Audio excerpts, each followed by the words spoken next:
అండి, welcome back to our channel Teja mini world. అందరు ఎలా ఉన్నారండి? రీసెంట్గా మచిలీపట్నం బీచ్ ఫెస్ట్ జరిగింది కదండి, అప్పుడు మేము వెళ్ళామన్నమాట.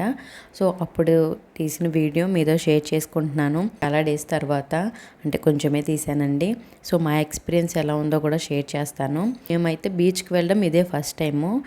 అనుకోకుండా వెళ్ళాము. మాకు తెలిసిన వారు వెళ్తుంటే వారు కూడా సడన్గా రమ్మని చెప్తే అప్పటికప్పుడు నైట్ చెప్పేశారు. ఇంకా మార్నింగ్ రెడీ అయిపోయి వెళ్ళాము. మేము వెళ్ళే లోపే 10:30 ఆ టైం అయిపోయిందండి. అలాగే రీల్స్లో వీటిలో చూస్తున్నాం కదా అని చెప్పేసి ఎలాగో ఫెస్ట్ ఇంకా ఎలా ఉంటుందో అనుకొని వెళ్ళామన్నమాట. ఆ రోజు సండే అయింది, అలానే లాస్ట్ డే కదండి, ఫుల్ రష్గా ఉంది. ఎక్కడ ఆగి ఫొటోస్ దిగుదామన్నా కూడా ఖాళీ లేదు. పాండురంగ స్వామిది విగ్రహం కూడా పెట్టారు, అక్కడికి కూడా వెళ్ళడానికి అవ్వలేదు, ఫుల్ రష్ అండి. ఇంకా పిల్లలతో ఈ చెమటలతో ఏం వెళ్తామని అసలు వెళ్ళలేదు. ఇంకా డైరెక్ట్గా వెళ్ళడమే. బీచ్ దగ్గరికి వెళ్ళాము. ఫస్ట్ కొంచెం సేపు చూసాము, అసలు వెళ్ళాలనిపించలేదు ఆ వాటర్లోకి.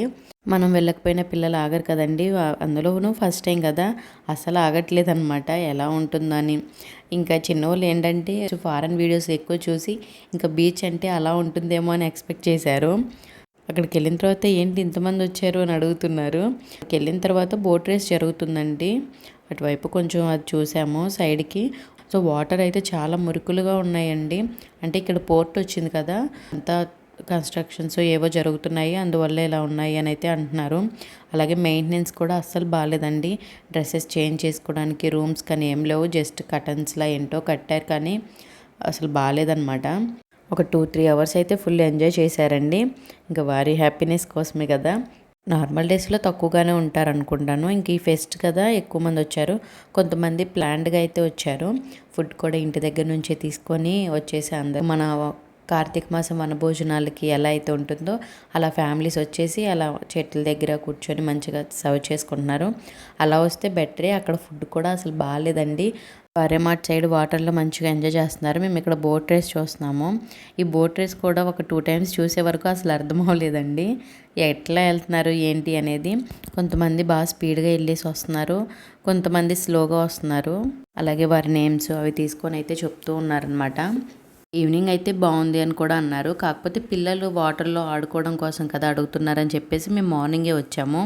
నైట్ పిల్లలతో కూడా కొంచెం రిస్కే కదండి, అందుకోసమని ఫస్ట్ అయితే నేను కూడా వెళ్ళిపోదాం, వీళ్ళతో పాటు కొంచెంసేపు అలా ఎంజాయ్ చేసినట్లు ఉంటుంది కదా అనుకున్నాను. సో అవన్నీ ఏం లేవు కదండి, డ్రెస్సింగ్కి చాలా ఇబ్బంది అవుతుందని ఇంక నేను వెళ్ళలేదు. చిన్ను ఇంటి దగ్గర నుంచే లారీ జేసీబీ తీసుకొచ్చుకున్నాడు, అక్కడ ఇసుకలో ఆడాలని చెప్పి ఫారెన్ వీడియోస్లో అలాగా. సో ఆ టైప్ ఆడుకోవచ్చు అని చెప్పి తీసుకొచ్చాడు. అది ఇసుకతో కొద్దిసేపు అలా ఆడుకున్నారు వారికి నచ్చినట్లు. మీకు ఇక్కడ వాటర్ని చూస్తుంటే అర్థమైపోయి ఉంటుంది, చూశారు కదా ఎంత మురుకులుగా ఉన్నాయో. ఇంకా కొంతసేపు వారికి నచ్చినంతసేపు ఆడుకున్న తర్వాత ఇంకా డ్రెస్ చేంజ్ చేయొచ్చు అని చెప్పేసి ఉంచాము. అలాగే కొన్ని వీడియోస్లో ఇలా నేమ్స్ అవి రాస్తున్నారు కదండి, శ్రీరామ్ అని అలా ట్రై చేశారు రాయడానికి, కొంచెం రాశారు ఇంకా వదిలేశారు, వాటర్ వస్తూనే ఉన్నాయని. ఆద్య కూడా ఇక్కడ అదే ట్రై చేస్తుంది అనమాట. అలాగే ఇంకా వస్తూ బందర్లోనే లంచ్ అయితే కంప్లీట్ చేసి వచ్చామండి. మేము రిటర్న్ స్టార్ట్ అయిన తర్వాత ట్రాఫిక్ ఫుల్గా ఉందండి. అప్పటికే అందరూ వచ్చేస్తున్నారు, ఇంకా ఫ్రీ బస్సులు కూడా పెట్టారు కదా, ఫుల్ రష్గా అయితే ఉందండి. ఇంకొకసారి బీచ్ వెస్ట్కే వెళ్ళకూడదు అనిపించిందండి. ఇంకా సపరేట్గా వెళ్తే బీచ్ ఎలా ఉంటుందో కానీ. ఇంతేనండి మా ఎక్స్పీరియన్స్ అయితే. నా ఛానల్ ఇంకా ఫస్ట్ టైం చూస్తే please subscribe to my channel. Thanks for watching.